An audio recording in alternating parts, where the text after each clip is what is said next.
मचिके फुट्यो तब कौन भावी हमें बदमदरा शिखियो आगु सागर खेलेको पळे आसु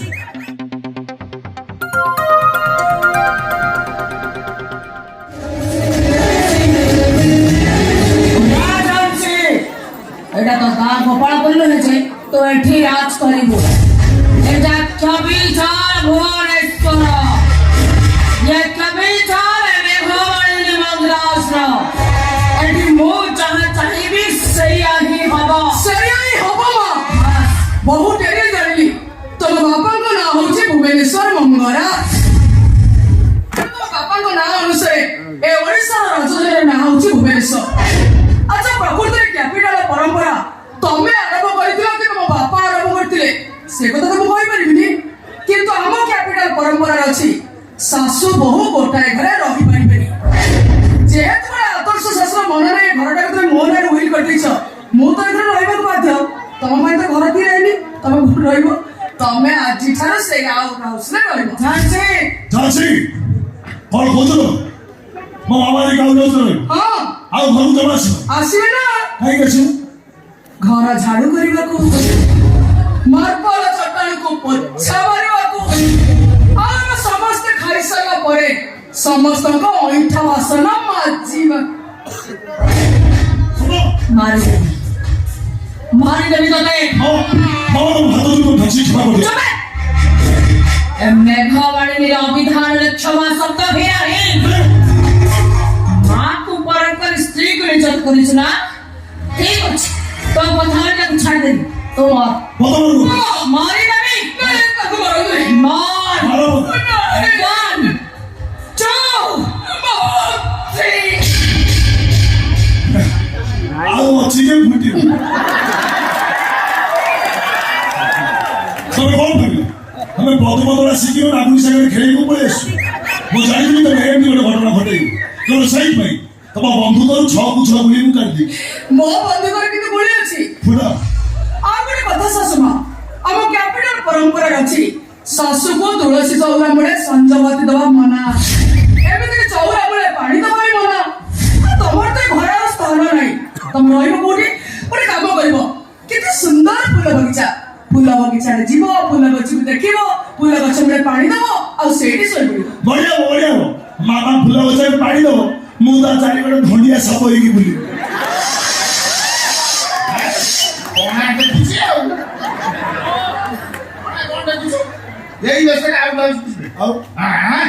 हाथ रे शंखा मथारे सिंदूर रंगीन साड़ी हे पारिबनी भुवनेश्वर परंपरा अनुसार शंखा खोली सिंदूर पची घोड़ा साड़ी पिंदे के बनाओ कितु बाबा आपण बंची जाउ तो एसबो आ मु घोड़ा बंची छी मो देह जीवन अछि ए 20 वर्ष धरि मु जीवनदा सब बाटी गेलेनी स्वामी हे आदर कुकुर आइ रहिछि तो स्वामी ताऊ अनेक दिन एला तू घोड़ा साड़ी पिंदितु सेना घोड़ा साड़ी पिंदिबानी आसा मैडम आसा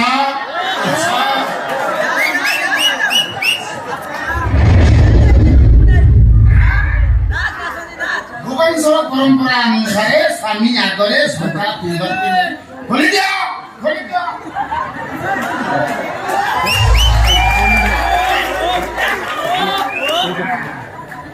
भुवनेश्वर परंपरा अनुसार स्वामी सामने सिंदूर पिंदती पछे दिया आउ बाकी होला चंदन टोपा आउ बस करू धीरे धीरे चलो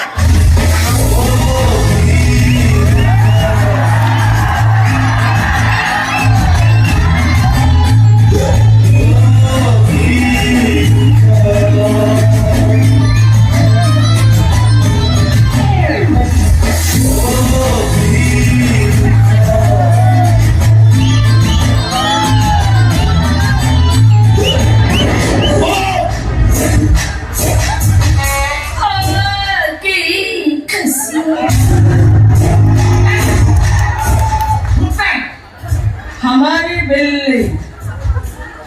हमसे राधू जी वो बोल लो अरे बेटा शिकारी मो शिकार करियो खानदान रसाओ फुटका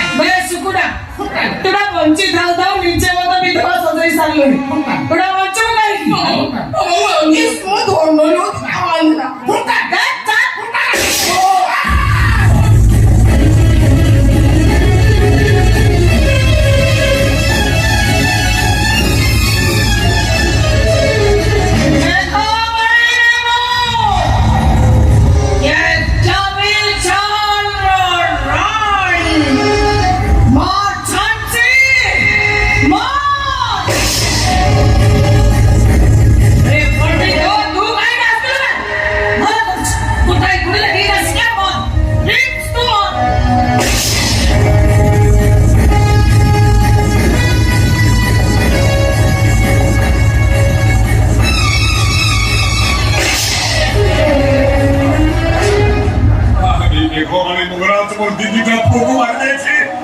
তার প্রতিশোধ